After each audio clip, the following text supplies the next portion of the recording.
Kashmir issue पे आपकी निष्फलता तो मानना पड़ेगा ना। नहीं देखिए, हम उसको विफलता, उसको जो कहना हो सो कहिए, मुझे कोई आपत्ति नहीं है उस पर। हमारा फेल्योर है जो कुछ भी है, लेकिन ये आज की समस्या नहीं है, 40-45 वर्षों की समस्या है। एक एक्सपेरिमेंट हमने किया, वहाँ भी दिल खोल कर मैंने कहा, और मैं दावे के साथ कह सकता हूँ कि एज ए होम मिनिस्टर जितना कश्मीर मैं गया हूँ, शायद कोई होम मिनिस्टर इतना न गया हो इतने समय में।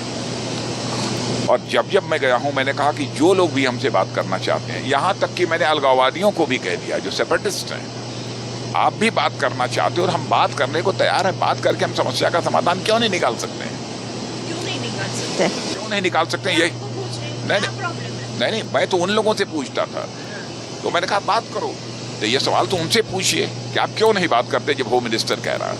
इतना ही नहीं किया मैंने, बल्कि ऑन ह्यूमैनिटेरियन ग्राउंड जब मैंने जाकर वहाँ सब सारा रिव्यू किया सिक्योरिटी सिचुएशन को, तो वहाँ पर मेरी जानकारी में बात आई कि लगभग 9-10 हज़ार ऐसे हमारे जो बच्चे हैं जिनकी उम्र 12 साल से लेकर 16 साल 18 साल है, स्टोन पेल्टिंग में उनके खिलाफ जो केसेस हैं।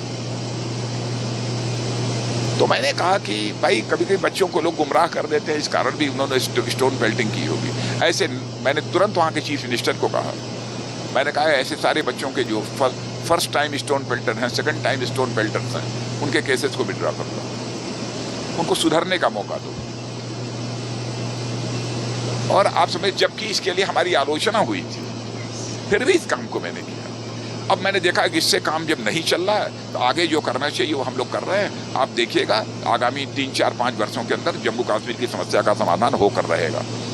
दुनिया की कोई ताकत नहीं रोक सकती, क्योंकि मैं उस दिन बहुत ज़्यादा ही हर्ट हुआ, बहुत ज़्यादा आहत हुआ जिस दिन के वहाँ के एक फॉर्मर चीफ मिनिस्टर ने ये कह दिया भारत में 2 प्राइम मिनिस्टर होने चाहिए।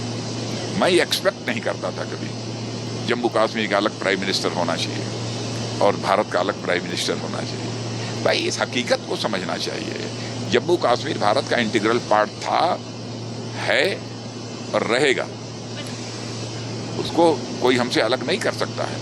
अब वह समय आ गया है कि अब आर्टिकल 370 के बारे में और 35A के बारे में भी अब रिव्यू किया जाना चाहिए, समीक्षा की जानी चाहिए, देखा जाना चाहिए कि इन दोनों के कारण 370 और 35A के कारण जम्मू कश्मीर का कितना लाभ हुआ है, कितनी हानि हुई है। यदि लाभ नहीं हुआ है, हानि यदि ज़्यादा हुई है, तो निश्चित रूप से धारा 370 और 35A समाप्त कर देना है।